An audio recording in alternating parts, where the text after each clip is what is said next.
இப்போ நம்ம என்ன வீடியோ பார்க்க போகிறோம்னா கிராஸ் பீஸ் ஜாயின் பண்ணுறது எப்படிங்கிறது தாங்க பார்க்க போகிறோம்.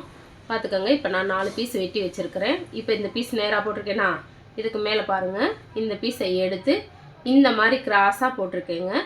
இப்போ இதை வந்து எப்படி நம்ம கரெக்டாக போட போகிறோம் அப்படின்னு பார்த்தீங்கன்னா, இந்த இடம் ஜாயிண்ட் ஆகுது பார்த்தீங்களா, மேல் துணியும் கீழ் துணியும் ஜாயிண்ட் ஆகுது பார்த்தீங்களா, அந்த இடமும் இங்கே ஜாயிண்ட் ஆகுது பாருங்கள், இந்த இடம் இது தாங்க கிராஸு. இப்படி தான் நம்ம தையலே போடணுங்க. இப்போ பாருங்கள், இது எப்படி வந்திருக்குங்கிறது காமிக்கிறேன். இப்படி எடுத்தோம்னா இது வந்து இப்படி கிராஸாக கரெக்டாக இது ரெண்டும் இப்படி நேராக வரணுங்க. இதுதான் கிராஸ். இப்போ தான் கரெக்டான இதில் போட்டிருக்கோம். இப்போ பார்த்தீங்கன்னா அடுத்த பீஸ் ஜாயின் பண்ணுறேன். இப்படி நேராக வச்சுக்கிறீங்க. அதுக்கப்புறமா இந்த கிளாத்தை வந்து இப்படி வச்சுட்டு இதுவும் ஜாயிண்ட் ஆகுது பார்த்தீங்களா, இந்த இடத்துல என்ன பண்ணுறீங்கன்னா அடிக்க போகிறீங்க. இந்த மாதிரி அடிச்சுட்டு இது மேலே நான் வந்து இன்னொரு தையலும் சேர்த்தே போட்டுருவேங்க. 2 தையல் போட்டோம்னா பிரியாமல் இருக்கும். இதுக்கப்புறம் இந்த எக்ஸ்ட்ராவாக இருக்கிறதெல்லாம் வெட்டி இப்படி விட்டுட்டு திரும்பவும் பார்த்துக்கோங்க. இதை நான் ஜாயின் போடுறேன்.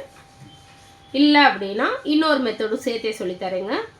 இதை இப்படி நேராக போட்டுட்டு இந்த கிளாத்தை வந்து நமக்கு நேராக இந்த கிளாத்து மேலே இப்படி நேராக போட்டுக்கோங்க. போட்டுட்டு இந்த கார்னர் முடிகிறதும் இந்த கார்னர் முடிகிற இடத்துலையும் இப்படி போட்டிங்க அப்படின்னா உங்களுக்கு இன்னும் ஈஸியாகவும் இருக்குங்க. 2 மெத்தடுமே ஒரே இடத்துல சொல்லி தந்துருக்கிறேன். இப்போ பாருங்கள், எக்ஸ்ட்ரா இருக்கிறத மட்டும் வெட்டுறேன். வெட்டிட்டு நான் வந்து இப்போ காமிக்கிறேங்க எப்படி வந்திருக்குன்னு பாருங்கள். பார்த்துக்கோங்க, நேராக வந்துருச்சுங்களா. இப்போ பார்க்கையில் இதுதாங்க கிராஸு.